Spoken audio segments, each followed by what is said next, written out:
तर कुत्र्याचं पिल्लू मध्ये आल्याच्या नंतर त्या ड्रायव्हरनी एकदम राईट साईडला गाडी मारली, ज्या राईट साईडला मारायला नको होती त्या बाजूला मारली आणि ते पिल्लू त्याच्या पुढच्या नाही पण मागच्या टायर खाली आलं. तर ज्यावेळेस ही ऍक्शन होत होती त्यावेळेस मी पुढं, माझा ड्रायव्हर आणि पाठीमागे 4 जण बसलो होतो. पुण्याची 2 मुलं होती आणि माझ्या बरोबर असणारी 2 मुलं होती. आम्ही 6च्या 6 जण एकाच वेळेस म्हणलं आई आई आई आई आई आई, असं गपकन म्हणलो. आई आई आई आई आई, गेलं रे, कुत्र्याचं पिल्लू गेलं. कुत्र्याच्या पिल्लाच्या बाबतीत सुद्धा आपली ही अवस्था होती. आमच्या संतोषला कोणत्या पद्धतीने मारलं हो तुम्ही? सलग 4 तास याचना करतोय तो, विनंती करतोय, बाबा हो मी तुमचे नाव कोणाला सांगणार नाही, मला मारू नका रे, मला मारू नका. मला पाणी पाजा, पाणी पाजा म्हणल्यावर ह्यांनी दुसरं काहीतरी पाजलं हो, ज्याचा उल्लेख मी करू शकत नाही. इथं माझ्या माय मावल्या बसलेल्या आणि धाय मोकलून रडत होता माणूस. त्याचे व्हिडिओ कॅसेट काढलेत आणि दुसऱ्यांना दाखवलेत. बघा याला आम्ही कसं मारतोय. आणि तिकडून आका सांगत होता, बहुत अच्छे मार रहे और मारो.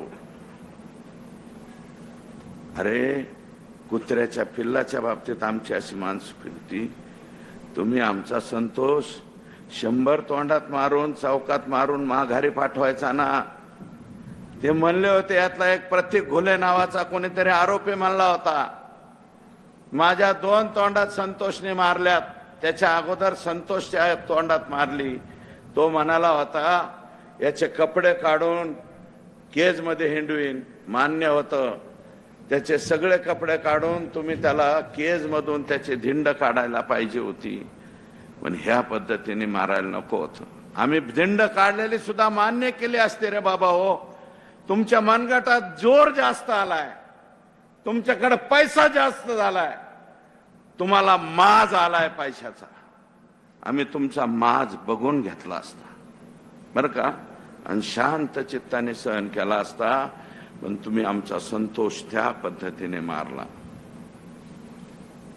सोमनाथच्या बाबतीतही तेच घडलंय. त्यातल्या एका अधिकाऱ्याला सस्पेंड केलाय, पण सोमनाथच्या घरच्या लोकांची मागणी आहे तो रिमूव्ह फ्रॉम सर्व्हिस झाला पाहिजे. रिमूव्ह फ्रॉम सर्व्हिस मध्ये सुद्धा तो राहिला नाही पाहिजे, ही त्यांची डिमांड आहे. अरे संतोषचा हसू बघा ना, हे पाठीमागचा फोटो बघा, सोमनाथचा बघा. LLBच्या 3rd इयरला हे लेकरू होतं. हा मुलगा, याचा हसरा चेहरा बघा. याचा हसरा चेहरा पाहिल्याच्या नंतर तुम्हाला वाटतं का हो हा कोणत्या अंगाने गुंड होऊ शकतो म्हणून? कुणाला तरी धोकेदायक हा माणूस होऊ शकतो का? माझा सवाल आहे तुम्हाला सगळ्याला या सभेला. कुणीतरी उठून मला सांगा ना हो, याचा चेहरा गुंडागर्दीचा दिसतोय. चेहऱ्याहून सुद्धा माणसं ओळखता येतात हो. यंड गंड मेंड रुंडू तसले चेहरे. याच्या चेहऱ्यावर एखादा टाका पडलेला आहे का?